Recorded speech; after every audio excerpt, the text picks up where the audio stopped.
I know a hell of a lot more than the British public know. A hell of a lot more.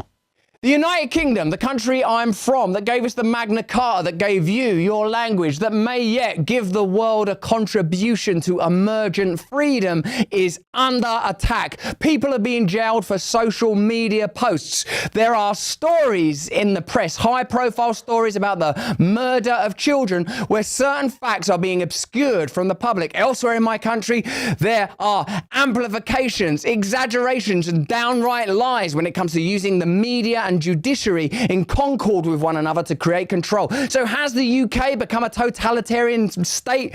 Is the UK using migration to bring about disruption? And what exactly went on with the murder of those children in the north of England earlier this year? Terrible, tragic story. And how are we being lied to? Nigel Farage says he has access to information that most of us don't have when it comes to that story. Nigel Farage is the leader of a nationalist and populist British party that did better than expected in the last election. And Nigel Farage, whether you like him or not, certainly was the engineer and architect of the Brexit victory, which was concurrent with Trump 2016 as a moment where people realised they can't control the people using legacy media in the way that they once could. So he's a significant figure. Now, whilst your country goes for its reawakening and renaissance through MAGA, and whilst it goes for its recriminations and doubt, trying to work out whether Trump's Hitler or not, even Joe Scarborough of Morning Joe seems to have doubts about that now. The UK is going through its own crisis. Winston Marshall, if you haven't heard of him, he's a popular British YouTuber who was formerly in the band Mumford and Son, was on Greg Gutfield talking about people being jailed for social media posts.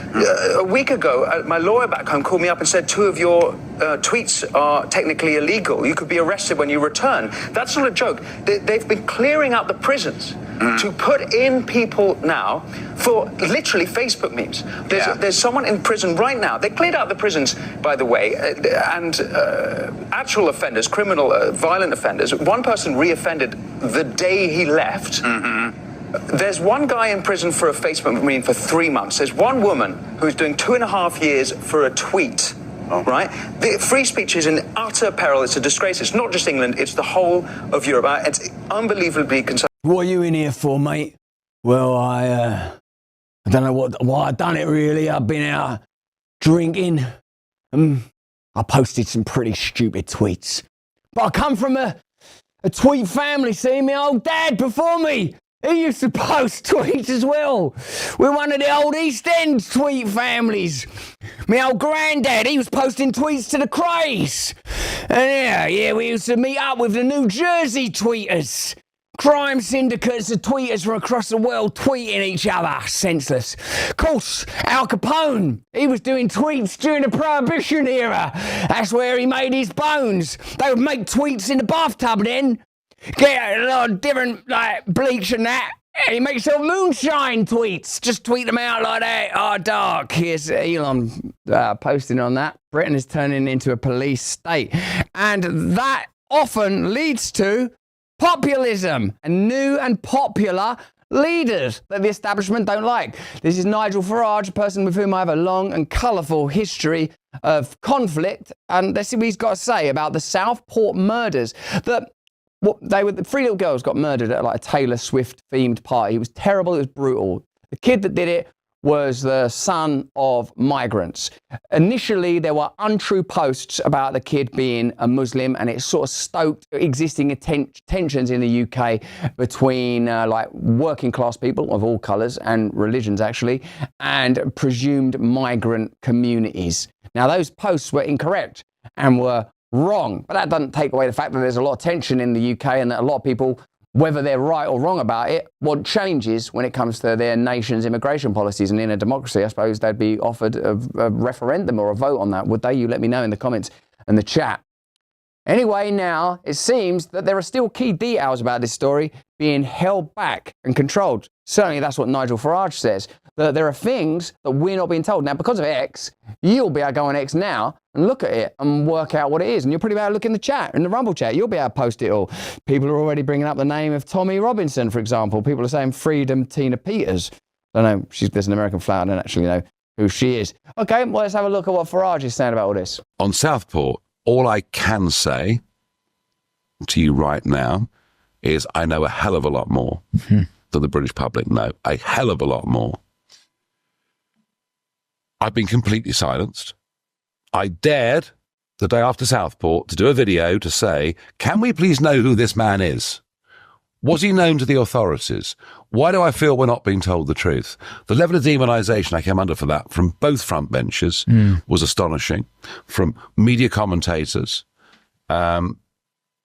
demonisation on a level that I'd never even experienced. Now I'm told by the Speaker of the House of Commons, I can't ask questions about it in the House of Commons. Parliamentary privilege is out of the window.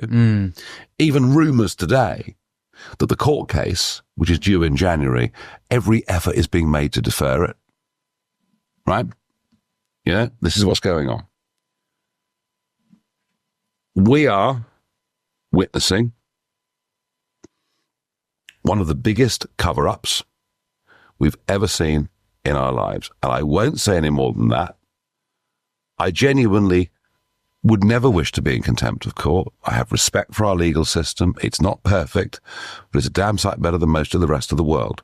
That's pretty fascinating, isn't it? Because whilst our countries are very different, the United States and the UK, there are clear corollaries when it comes to our expectations of our politicians and our justice systems.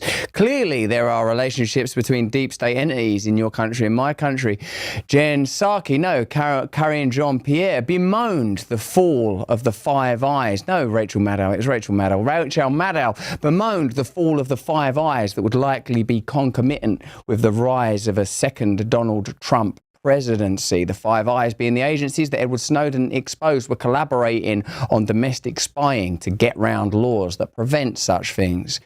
Now it's become increasingly difficult to repress information that belongs in the public domain. Once again, there is the assumption that you can't be given information on the basis that it's true. You should be given information on the basis as to whether it's convenient for the state or the powerful for you to have that information, whether that's medications you might be giving to yourself and to your children, whether it's information that might change the way you see the state's power and the judiciary. What we're experiencing more broadly, and as we've told you pretty much every day for as long as we've been doing this show on Rumble, thanks for the free speech that we enjoy here, is that there's a collaboration between the state and the media, global bureaucratic entities, and corporate entities to ensure that reality and our perception of reality, more importantly, is tightly managed and controlled. That's why during the pandemic, people couldn't talk about vaccine injuries. That's why during the pandemic, there were widespread, almost immersive media campaigns telling you to take certain medications. And that's why, even at the moral and social, cultural level, people were shamed if they didn't want to take that medication. Now we're seeing that what was revealed during the pandemic was essentially the paradigm for how those institutions collaborate, or you could say conspire, when it comes to control. They will ensure that you're only given certain bits of information. They will conceal other information. If people are too outspoken and attack them and their interests, those people will be smeared and brought down. Take Nigel Farage, who's not a person I agree with on every single subject in the world. He had his bank closed down. We're at a point where technology can be used to create individual and therefore potentially social and cultural freedom, or it can be used to create mass centralized control. The way that crises play out in our civilization these days usually legitimizes further central control. There's a pandemic. We need everyone to carry a vaccine passport. There's an ecological crisis. We need everyone to stay inside their homes or to pay some additional punitive tax. You will notice that the measures and solutions proposed for these global crises and problems are never punitive to powerful interests. In fact, as we've observed many times on this show, whenever there is a crisis, the crisis appears to be beneficial to very powerful institutions and interests. The pandemic was very profitable to some, beneficial to governments with their abilities to regulate and control. Wars, which are terribly detrimental if you happen to be a Ukrainian living in one of the war zones, or a Russian person conscripted or merely fighting in the conflict, are beneficial not only to BlackRock but also to the military-industrial complex and to NATO. NATO are pretty keen for this war to continue, it seems. Joe Biden recently sanctioned further attacks within their territory. So we've got to ask ourselves some pretty simple questions. Who do we trust? Who don't we trust? Do we want information to be censored? Do we want vocal opponents of the system to be destroyed? Or do we want to operate on the basis of freedom and democracy? You know freedom, don't you? We say it every day on this show. Stay free. Freedom is part of who we are. Now, I would let you know that personally, I freely and of my own volition submit to God so that I don't inadvertently submit to worldliness, wanting to worship the culture, mental problems, like my tendency to just go crazy inside my own mind, which, is talked about in scripture a lot as kind of influence of the devil. Or the flesh, the way that drives and compulsions can make us pursue things that are just dumb and stupid distractions. The freedom to submit is what Jesus Christ demonstrated. The most powerful entity that's ever lived on this planet spoke not under trial and complained hardly when nailed to the cross, other than saying, this is a pretty hard thing to live with. So the power to submit is the height of all sovereignty and power, but that's a sort of a power that we can only access individually, not a power that's imposed from above.